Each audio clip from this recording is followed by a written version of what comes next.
Bonjour, bienvenue sur Home Nature pour ce nouveau tutoriel vidéo où je reprends un antique tutoriel que j'avais réalisé en 2005 sur le passage des images en couleur en noir et blanc sous Photoshop. Alors évidemment, pour l'occasion, j'utilise la dernière version en date de l'outil et je vais donc vous expliquer comment convertir une image en noir et blanc avec trois méthodes parmi tant d'autres. Bon, moi j'utilise ces trois méthodes-là pour réaliser des images en noir et blanc qui correspondent à vos attentes. Alors la première méthode, alors les trois méthodes utilisent les calques de réglage. Pourquoi on utilise des calques de réglage plutôt que des réglages bêtes et méchants sur l'image? C'est que les calques de réglage ont trois avantages. Le premier, c'est que vous pouvez revenir sur les paramètres sans passer par l'historique. Ils sont dynamiques.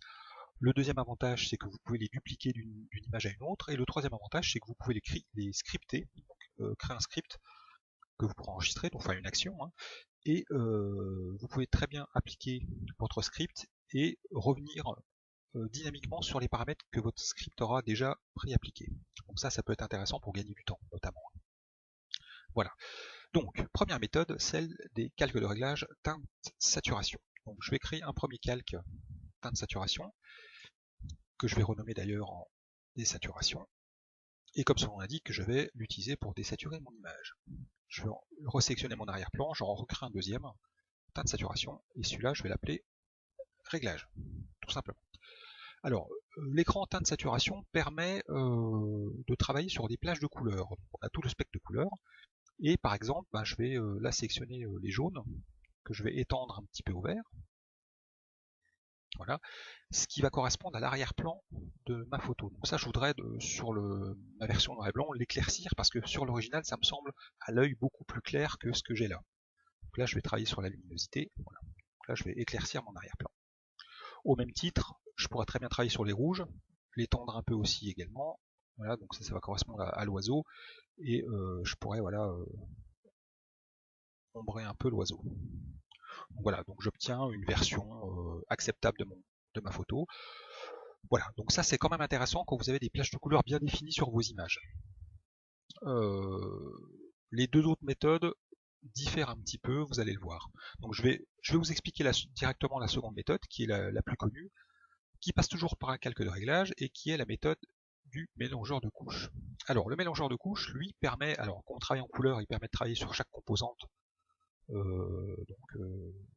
chaque couche RVB, rouge, vert, bleu, directement. Là, on va l'utiliser pour le coup en monochrome, ce qui va nous permettre de travailler sur le pourcentage de rouge, de vert et de bleu à attribuer en fait au gris, en quelque sorte.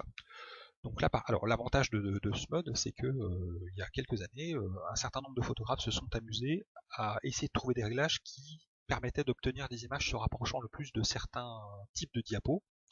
Donc par exemple pour la Tri X de mémoire, ça doit être 25, 35, 40. Voilà. Donc j'obtiens soi-disant le rendu d'une Tri X. Je vous ai mis la liste dans le billet sur le blog des pré-réglages.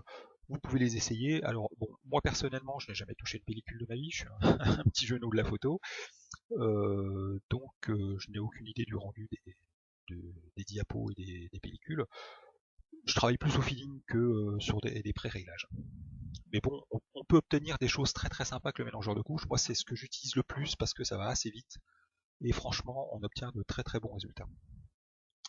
Et donc, la troisième méthode utilise un outil en fait qui est carrément fait pour le passage en noir et blanc sur Photoshop.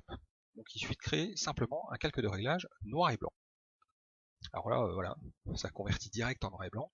Et on peut même attribuer une teinte. Donc là en sépia par défaut, on peut attribuer des teintes aux images, donc c'est assez sympa. Et là en fait on va travailler un petit peu de la même manière que le mélangeur de couches, sauf que c'est un petit peu plus évolué. Donc là par exemple je vais pouvoir éclaircir mon oiseau, éclaircir le fond, tout en accentuant le contraste entre les zones sombres et claires, alors pas trop pour pas que ça fasse des aplats.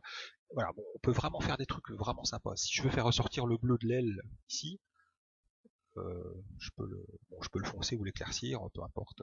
Voilà. On peut vraiment faire des trucs bien sympas avec cet outil. Alors là, le petit truc, c'est voilà, on peut faire un avant-après très simplement ici. Ils ont pensé à tout chez Adobe. Voilà.